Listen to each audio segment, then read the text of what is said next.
Alors, bienvenue.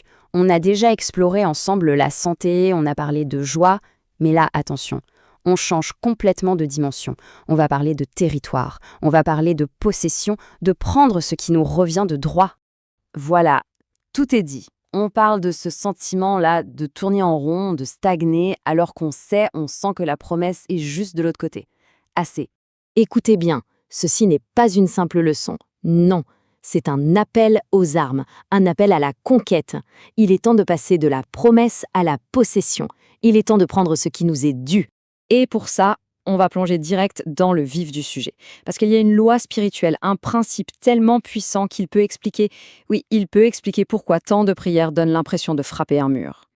C'est la question qui fâche, n'est-ce pas? Comment c'est possible, après des jours de jeûne, des nuits entières à supplier, le silence? Eh bien la réponse, elle est d'une clarté presque violente. Ah mais attendez une seconde. Est-ce qu'on mesure bien ce qui est écrit là? C'est monumental. Ce n'est pas un conseil, vous comprenez. C'est une loi spirituelle, un principe juridique divin qui ne bouge pas. Waouh! Est-ce qu'on réalise? On peut jeûner 40 jours, on peut crier à s'en briser la voix, mais si, à côté, on ne met pas la parole en pratique, la prière devient une horreur, une abomination. C'est une révélation qui doit nous briser pour mieux nous relever. Regardez la précision de ce texte, c'est limpide. La clé, elle est là, sous nos yeux. L'accès à l'exaucement, il est conditionné par une seule chose, notre disposition à obéir. Il n'y a pas de milieu. D'un côté, la connexion est ouverte, de l'autre, elle est coupée. C'est aussi simple et terrible que ça. Et attention, ce n'est pas juste une théorie. Non, l'histoire elle-même nous donne une preuve. Une preuve dramatique et à grande échelle de ce principe en action. Ils avaient la promesse, ils avaient le droit, mais ils sont morts dans le désert. Pourquoi? Pas parce que Dieu avait changé d'avis. Non, parce qu'ils ont oublié le plus important, le devoir de la mise en pratique. Et voilà la solution donnée à la génération d'après. Le secret de la victoire de Josué, ce n'était pas une nouvelle stratégie de guerre. C'était un engagement total, radical à l'action. Une obéissance fidèle à la loi. Bon, maintenant, ramenons ça à aujourd'hui, avec une analogie que tout le monde va comprendre. C'est impossible de ne pas la comprendre. Ok, imaginez la scène. On est devant son employeur. On a le contrat de travail à la main. Dessus, il y a les droits, le salaire, les vacances, tout ça. Super. Sauf qu'on ne vient jamais travailler.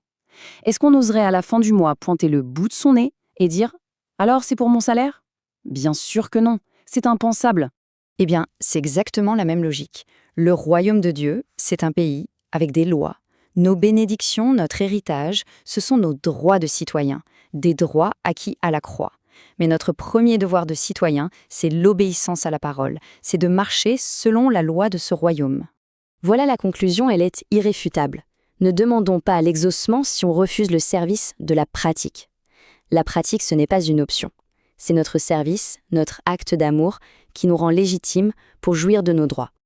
Alors, après une révélation pareille, la seule vraie question, c'est qu'est-ce qu'on fait maintenant? On arrête de savoir et on commence à s'engager. On va arrêter de jouer la comédie. C'est le moment de le dire avec une ferveur renouvelée. Saint-Esprit, accorde-moi la grâce et la capacité de marcher selon ta parole. Pas juste l'entendre, pas juste la connaître, la vivre. Si les yeux se sont ouverts aujourd'hui, cette clé ne doit pas rester dans une seule poche. Il faut la partager.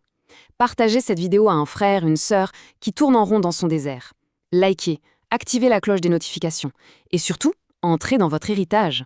Voilà la question. La décision est désormais personnelle. Le chemin est tracé. Alors revenez pour notre prochaine grande exploration. On ne s'arrête pas là, la marche continue. Architecte de la foi.